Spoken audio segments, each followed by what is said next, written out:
বিড়ালের বাবা কি করতেন? খালি হাদিস মুখস্থ করতেন।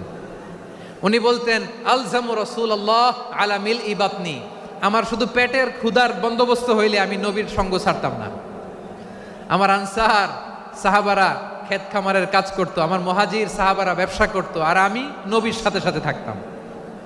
শুধু সকাল বিকাল দুই বেলা যদি আমার খাবারের বন্দোবস্ত হয়, আমি আর নবীর লক ছাড়ি না।